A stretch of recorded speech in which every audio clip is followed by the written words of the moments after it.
Baik, Assalamualaikum warahmatullahi wabarakatuh. Jadi ini merupakan video ya terkait dengan materi yang akan saya jelaskan setelah UTS.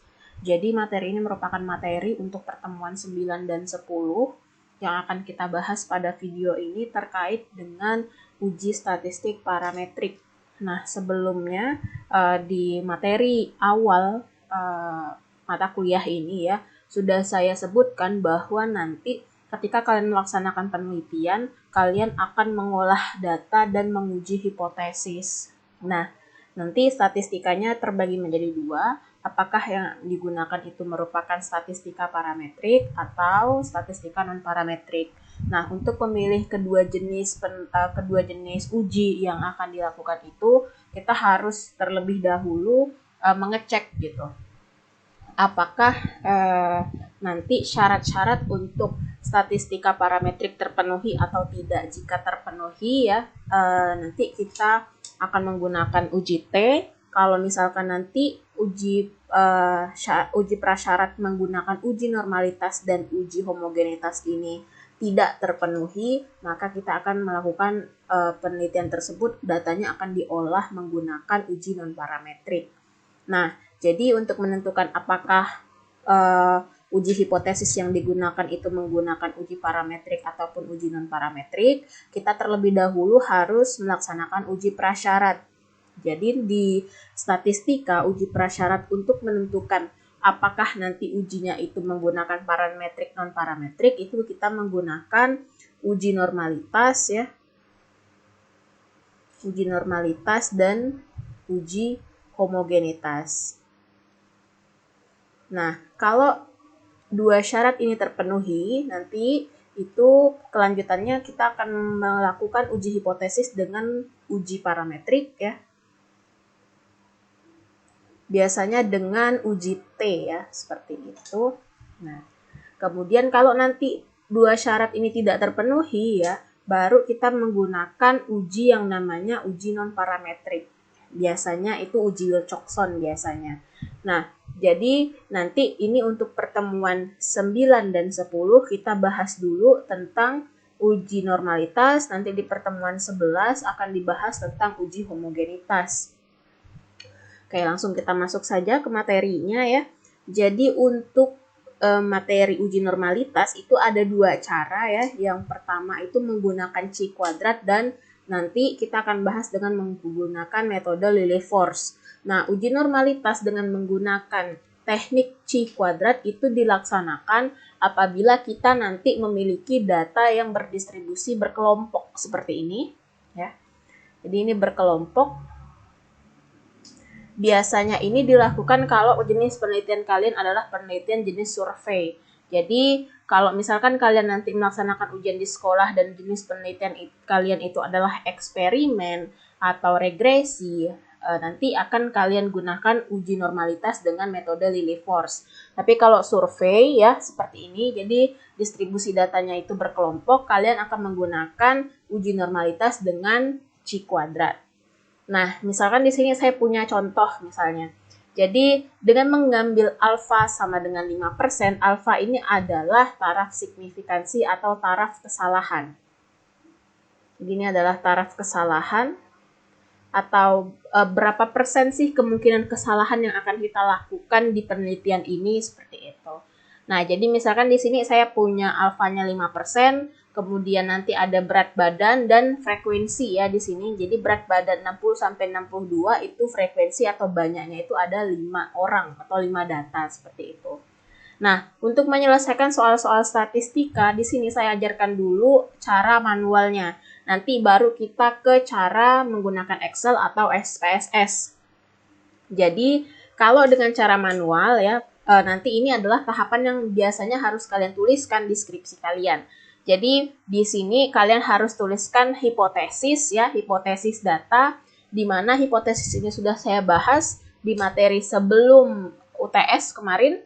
Nah, jadi di sini ada H0 dan H1 ya. Kalau H0 itu dia berdistribusi normal ya untuk uji normalitasnya. Nanti H1-nya adalah kebalikannya, yaitu tidak berasal dari populasi yang berdistribusi normal. Nah, kemudian ada yang namanya taraf signifikansi. Tadi sudah saya sebutkan bahwa taraf signifikansi yang digunakan pada soal ini adalah 5%. 5% ini kalau kita ubah ke dalam bentuk desimal yaitu 0,05.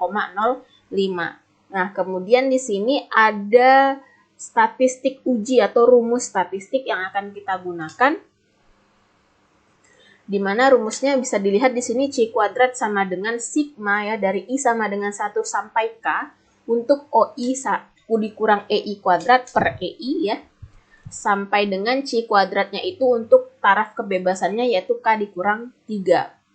Nah, komputasinya atau perhitungan, langkah-langkah perhitungan yang harus kalian lakukan adalah sebagai berikut.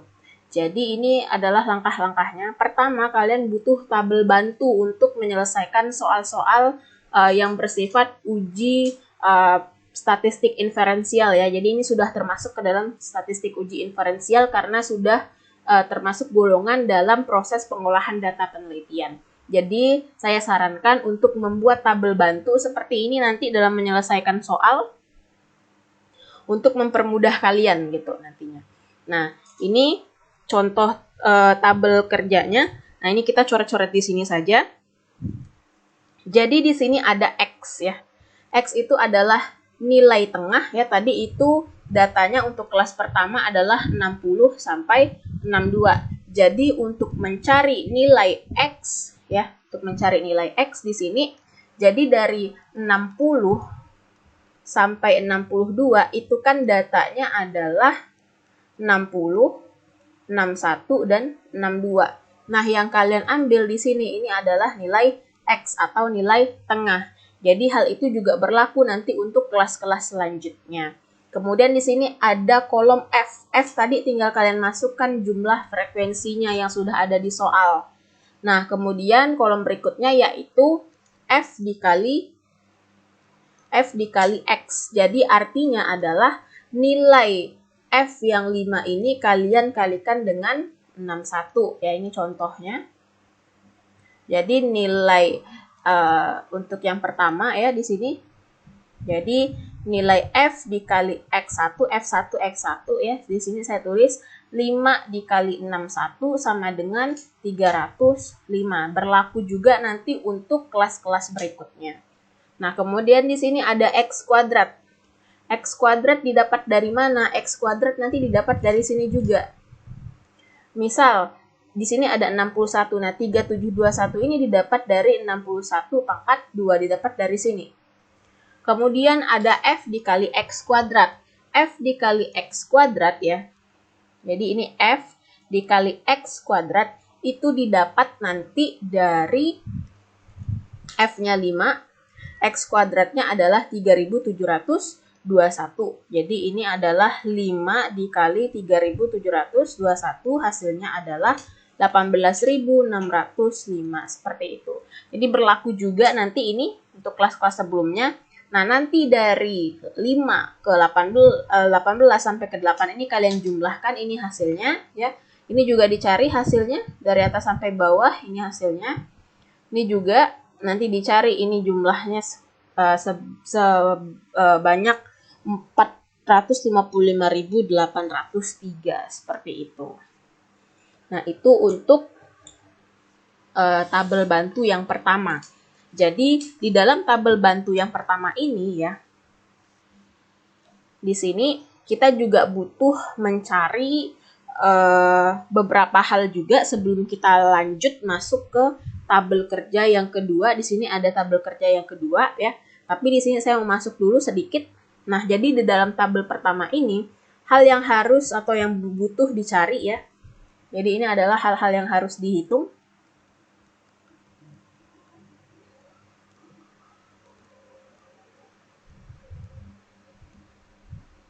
Jadi hal-hal yang harus dihitung yaitu yang pertama kita harus cari rata-rata dari data tersebut. Nah, rata-rata yaitu X bar. Jadi X bar itu adalah sigma F ya, sigma frekuensi dibagi dengan sigma X ya.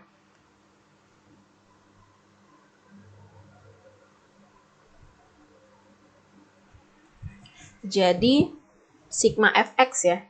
Sigma fx dibagi dengan sigma f, atau di sini bisa saya tuliskan adalah 6.745 dibagi dengan 100. Hasilnya adalah 67,45. Nah, hal yang kedua yang harus dicari ya di sini, ini saya tulis di samping biar lebih enak lihatnya. Hal kedua yang harus kita cari adalah nilai variansi ya. Jadi di sini hal kedua yang harus dicari adalah nilai S.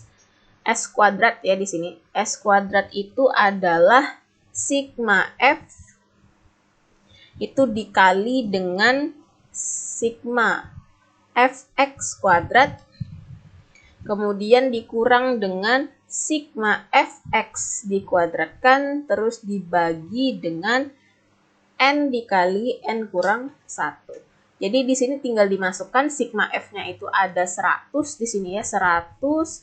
Kemudian sigma Fx kuadrat yang ini 455.803 dikurang dengan sigma Fx dikuadratkan, ini 6.745 dikuadratkan dibagi N-nya itu ada 100. Ya, jadi ini N itu adalah sigma F. Jadi ini adalah 100 dikali 99 karena satunya dikurang 1. Jadi nanti ini didapat ya, ini dicari dulu. Jadi kalian kalikan dulu nanti ini. Kemudian baru kalian kurangkan dengan hasil kuadrat yang di sampingnya ya. Jadi ini hasilnya adalah 85.275 dibagi dengan 9.900. Kemudian di sini setelah dibagi ya nanti didapat hasilnya itu sama dengan 8,614 ya, ini S kuadrat yang kita butuhkan itu adalah S ya. S adalah akar dari 8,614, hasilnya adalah 2,93. Jadi ada 2 poin penting yang sudah kita dapatkan di sini. Yaitu S ya, ini nilai S. Nilai S dan nilai X bar ya. Nilai S-nya sudah dapat. Ini nilai X bar-nya 67,45. Nah, ini sudah didapatkan. Kalau nanti X bar dan S-nya sudah kita dapatkan, baru nanti di sini ya, kita buat tabel kerja bantu yang kedua. Nah, ini ada tabel kerja bantu yang kedua ya, di mana di sini ini kita coretkannya di bawah ya. Jadi di sini ada kolom tepi kelas. Ya, tadi kelas yang pertama itu adalah 60 sampai 62. Di mana ini adalah tepi kelas bawah, yang ini adalah tepi kelas atas. Untuk tepi kelas bawah itu nanti nilai dari 60 ini ya, 60 dikurang 0,5, hasilnya adalah 59,5. Dapatnya dari situ. Kemudian untuk tepi kelas atas, itu nanti di sini 62 kalian tambahkan dengan 0,5. Jadi 62 ditambah 0,5 hasilnya adalah 62,5. Yang ini tepi kelas atasnya. Nah, kemudian di sini nanti ada yang namanya Z untuk tepi kelas. Perhatikan baik-baik langkah ini ya. Jadi untuk Z, untuk mencari kolom Z untuk tepi kelas, yang harus kalian perhatikan di sini adalah tepi kelas per baris.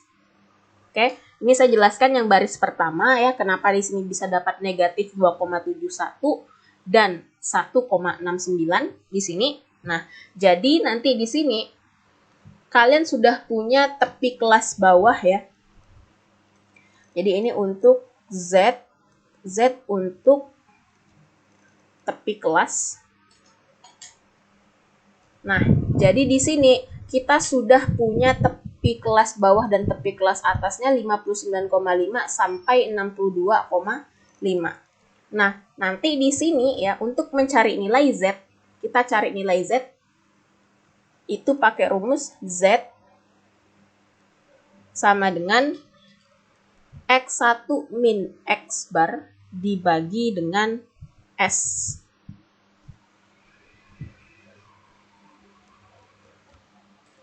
Dibagi dengan S. Jadi nanti di sini X1-nya siapa? X1-nya itu adalah bagian yang ini.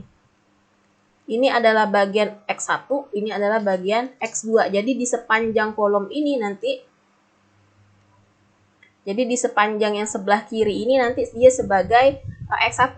Jadi yang untuk yang di sebelah kanan ini dia nanti berperan sebagai X2 seperti itu. Nah, misalnya di sini untuk kolom atau baris pertama ya. Ini baris pertama untuk yang kelas 59,5 dan 62,5. Di sini 59,5 itu sebagai X1, 62,5 itu nanti sebagai X2. Nah, kita cari dulu di sini. Jadi X1-nya itu adalah 59,5 ya. Kemudian, oh ya ini saya tuliskan dulu tadi, X bar yang kita dapat itu adalah 67,45. Kemudian nilai S yang kita dapat tadi adalah 2,93. Ini dari yang tabel pertama. Jadi ini dari tabel pertama. Nah, kemudian di sini ini dikurang ya, dikurang dengan X barnya 67,45, kemudian S-nya itu adalah 2,93. Nah, ini nanti harus kita kurangkan ya. Ini hasilnya nanti dikurangkan dulu atasnya. Ntar saya cari dulu.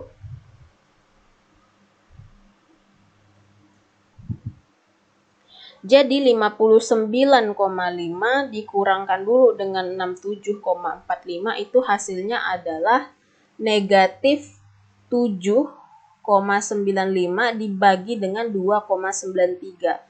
Hasilnya adalah negatif 2,71. Nah, itu kenapa di sini dia negatif 2,71. Kemudian kita cari untuk tepi kelas selanjutnya.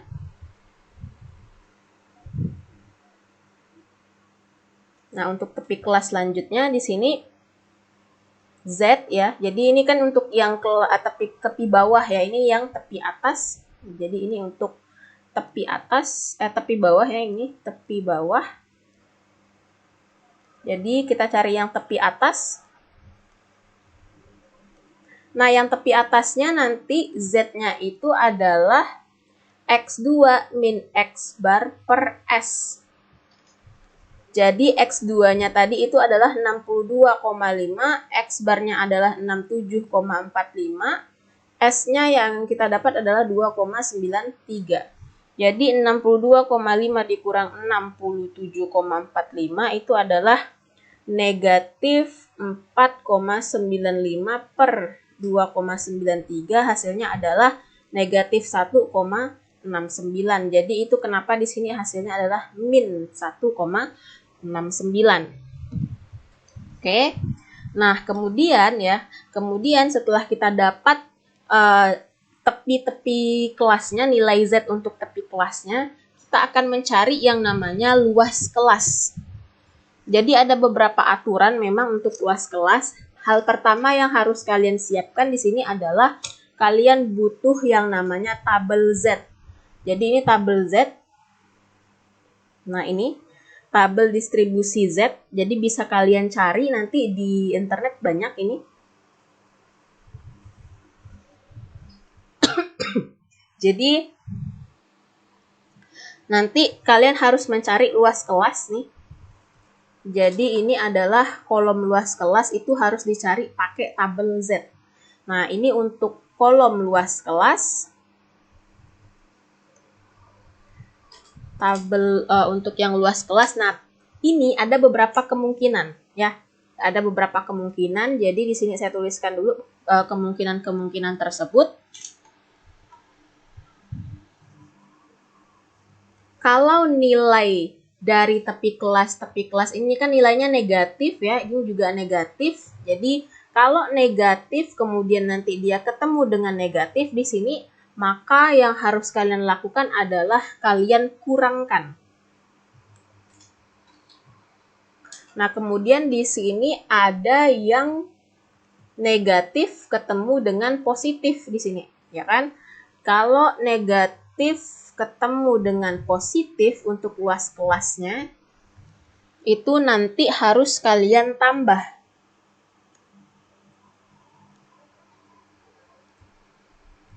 Ditambah ya. Kemudian nanti ada yang positif ketemu dengan positif ya. Jadi nanti di sini ada yang positif ketemu dengan positif.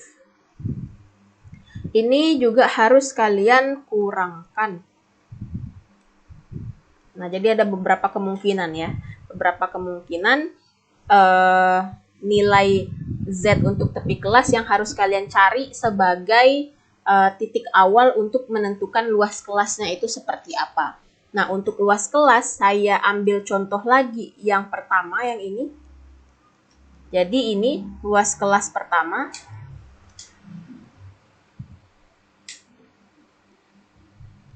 Jadi untuk luas kelas pertama tadi sudah kita dapatkan, yaitu Z-nya itu adalah min 2,71, kemudian yang satunya itu adalah min 1,69.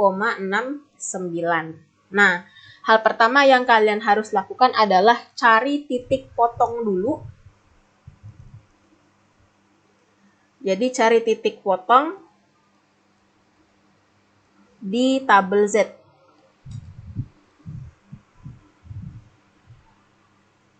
Nah, ini kita cari dulu titik potongnya di tabel Z. Jadi kita punya angka 2,71 dan 1,69. Jadi kita punya angka 2,71 dengan 1,69 ya tadi. Nah, cara menentukannya ya.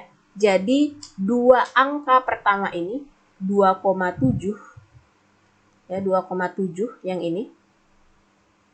Itu dia sebagai nilai Z secara vertikal.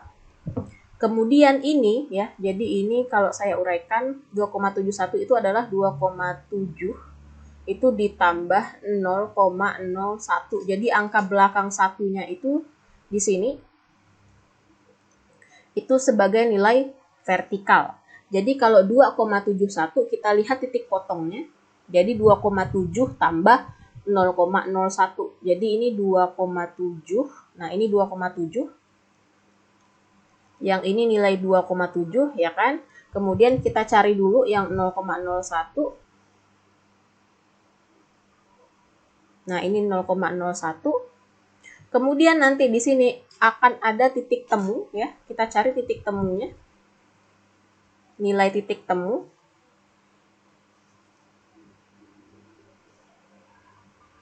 Nah, ini di sini. Nah, nilai titik temunya di sini ya. Jadi dia secara vertikal 2,7, kemudian secara mendatar itu 0,01. Dia nilai Z tabelnya adalah 0,4966. Jadi untuk yang ini 2,71 itu adalah 0,4966. Nilai Z tabelnya ya. Kemudian 1,69.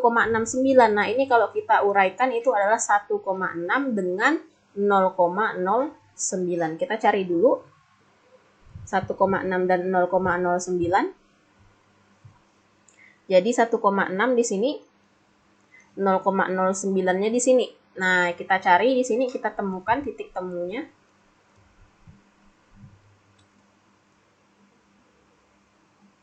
Nah, ini di sini 0,4545. Jadi ini nanti untuk 1,69 dia nilainya adalah 0,4545. Nah, ini kita bawa ke perhitungan tadi. Perhitungan yang ada di atas. Nah, yang ini sudah kita dapatkan bahwa untuk 2,71 nilai Z tabelnya itu adalah 0,4966. Kemudian untuk yang 1,69 itu nilai Z tabelnya adalah 0,4545. Oke, nah untuk luas kelas seperti yang saya bilang tadi ya di sini, kalau dia ketemu tadi kan ini nilai dari 2,71 kan negatif, kemudian ini juga negatif. Berarti ini dia adalah negatif ketemu dengan negatif. Artinya apa? Artinya kita akan mengurangkan nilai-nilai tersebut ya. Jadi nilai Z tabelnya yang ini akan kita kurangkan. Jadi 0,4966 kita kurangkan dengan 0,4545. Nah, nanti di sini didapat hasilnya adalah 0,0421. Jadi kenapa di sini dapat 0,0421? Hasilnya itu dari sini, dari luas kelas. Nah, nanti kalau misalkan yang ini dikurangkan juga, jadi untuk pengurangan itu adalah nilai terbesar dikurang nilai terkecil ya. Jadi di sininya luas kelasnya itu positif. Karena yang namanya luas ya, kita tidak pernah mendapatkan nilai luas tanah itu negatif 1000, tapi 1000. Jadi nilainya positif. Kalau nanti kalian dapat di sininya negatif, bulat kasih tanda mutlak, itu dia di sini luas kelas itu positif semua nilainya. Nah, udah dapat luas kelas di sini, nanti barulah dicari yang namanya kolom frekuensi harapan. Frekuensi harapan itu apa? Frekuensi harapan itu adalah luas kelas dikali dengan sigma F. Jadi ini dikalikan sigma F-nya tadi di tabel awal itu adalah 100. Oke. Kemudian di sini nanti dapat frekuensi amatan. Namanya ini merupakan F ya tadi di tabel pertama. Ada 5, 18, 42, 27, dan 8. Nah, kita masuk ke Chi kuadrat hitung namanya. Ini adalah langkah krusial juga. Jadi setelah itu semua, kita masukkan ke Chi kuadrat hitung. Tadi, rumus Chi kuadrat itu adalah, nah ini rumus Chi kuadrat.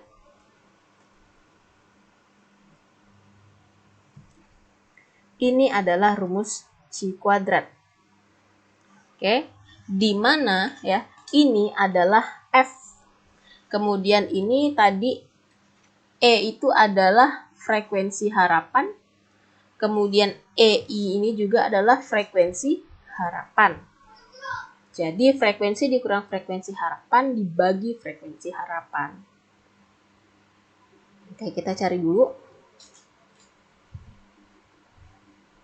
Nah, di sini frekuensi harapan ya untuk yang kolom pertama itu adalah 4,21, ini adalah 5 ya di sini. Jadi ini rumusnya adalah sigma ya, F dikurang frekuensi harapan dikuadratkan, kemudian ini dibagi dengan frekuensi harapan. Kita cari satu-satu, di mana F ya, F-nya di sini 5. Nih, 5 kita kurangkan dengan ini, kemudian dibagi juga dengan 4,21.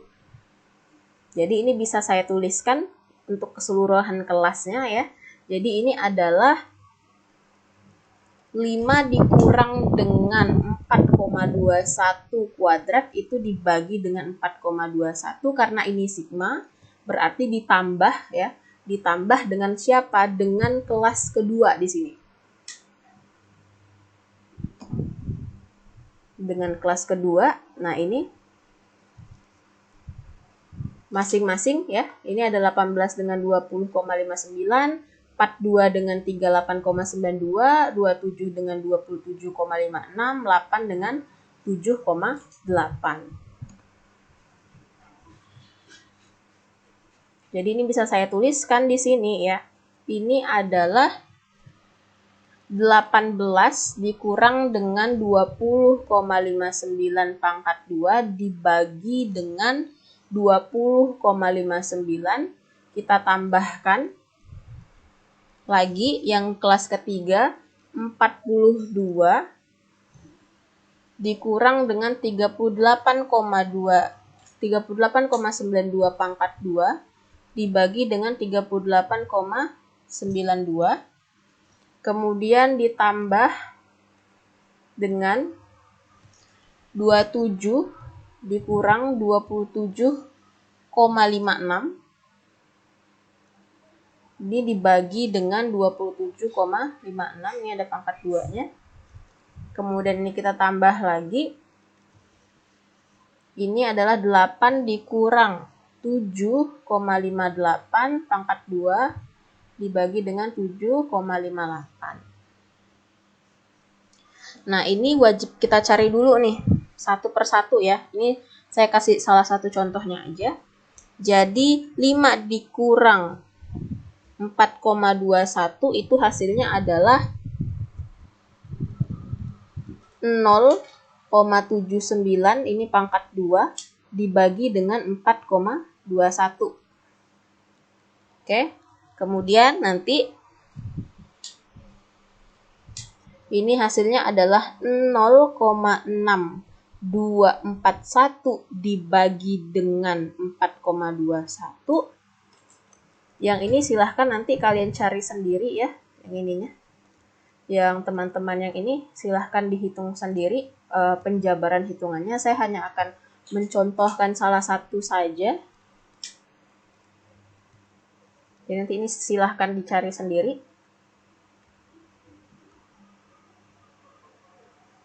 Nah, nanti ini kita bagi dengan 4,21.